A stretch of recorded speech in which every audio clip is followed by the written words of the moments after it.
to understand how to teach this effectively, there's a couple of things we need to know about the tongue. One is it's extraordinarily complex. These are just the external muscles of the tongue. Inside the tongue, there are layers or there are fibers running in all sorts of different directions, which enable us to do absolutely extraordinary things with our tongues, like that one there. And there are even more extraordinary ones if you go onto Google Images and you look for tongue shapes. There are even more extraordinary things people have taught themselves to do with their tongues. The reason why we can do all this is because the tongue is something called a muscular hydrostat. So it's muscular because it's made up of muscle, and it's a hydrostat because basically muscle is water, and the volume of the tongue, the amount of water in the tongue, stays constant. Whatever the tongue does, its volume stays constant. So if it stretches in one direction, it must be retracting in another direction. So the whole thing stays the same volume. And other muscular hydrostats in nature include an elephant's trunk and the tentacles of a squid. And all these things are very, very flexible. Being a muscular hydrostat is a great way to produce a very flexible organ in nature.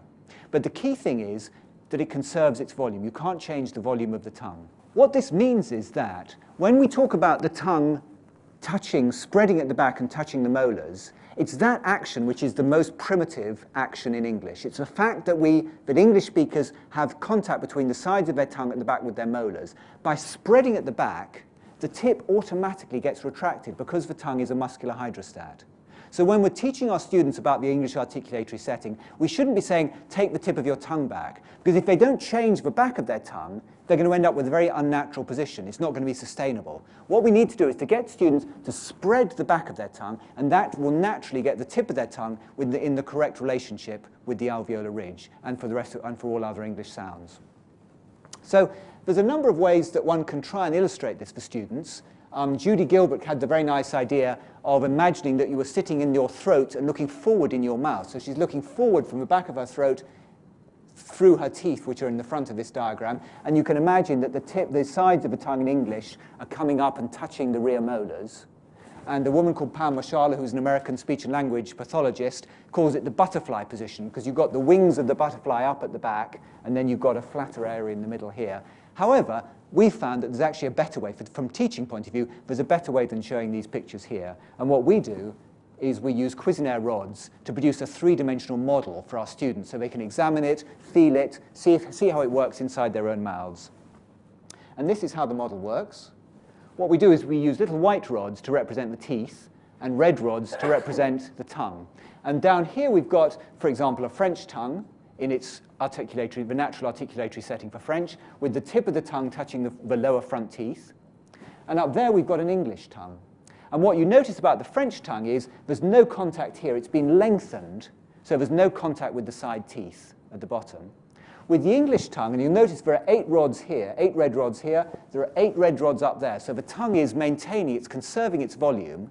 With the English tongue, it's been spread at the back, and therefore the tip of it has automatically been retracted. And then you can go one step further, having built this model, and you can pop an alveolar ridge on top using a green rod.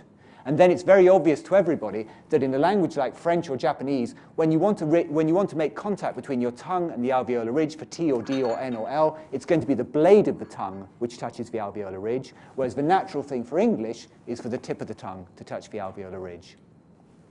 And this has a very practical effect. This has several practical effects. One is, and I've been told I'm running out of time, one is that an R sound, you can't get an R sound right in a language unless you've got the articulatory setting right.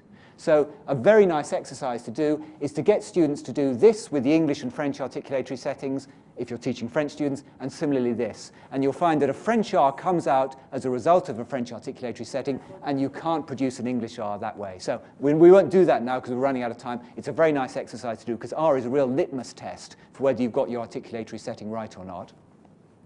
But another part of this is that in the same way as P involved blowing the lips open, similarly aspirated T in English, and it's also going to be true of aspirated K in English, aspirated T in English involves the tip of the tongue very gently touching the alveolar ridge, and then the pressure build up behind it, blowing the tip off, and creating the aspirated T that way. In languages like French or Japanese, the blade of the tongue is actively taken off the alveolar ridge to produce a T. For English, the tip of the tongue is just blown off by the light air pressure. So perhaps if you could just say, ooh, changing colour, perhaps you could just say a few of those words for yourself and consciously relax the tip of your tongue, make sure you've got a pulse of pressure coming up from your abdominal system, and say some of these words and feel what it feels like to blow the tip of your tongue off the alveolar ridge. Tea time.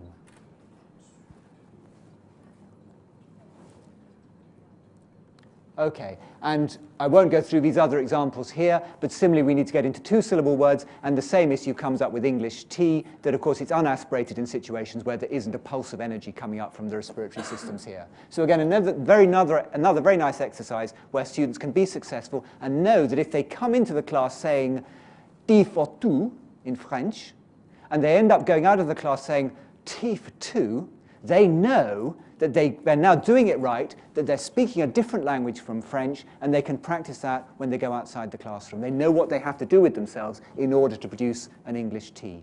One very important part of learning pronunciation is to have a performance piece. We're talking here about mouth gymnastics. So what students need to choose is a short piece, it might be 6 lines or 8 lines, which they don't mind saying over and over again. So the words are no longer a challenge. They know the words backwards, but they can put all their presence and attention in what they're doing with themselves when they do the mouth and the body gymnastics producing that.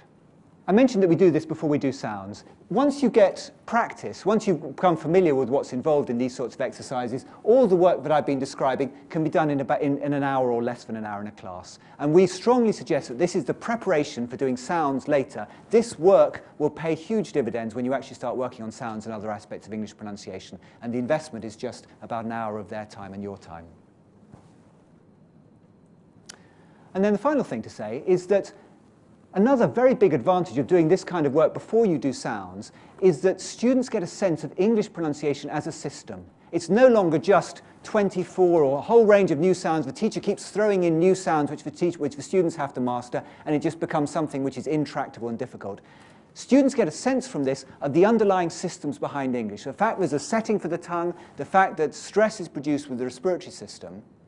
And once students have a sense of the setting, it then becomes exciting for them to master this new physical challenge. In the same way as people love learning new sports and enjoy doing that, when pronunciation is presented as a motor activity, a motor challenge, which students can get their mouths and the rest of their bodies around, it becomes something exciting and inspiring for them to do. And they'll go out into the playground, into the bus, wherever else it is, and be charged up with the idea that I can now say this correctly, I'm going to master this skill.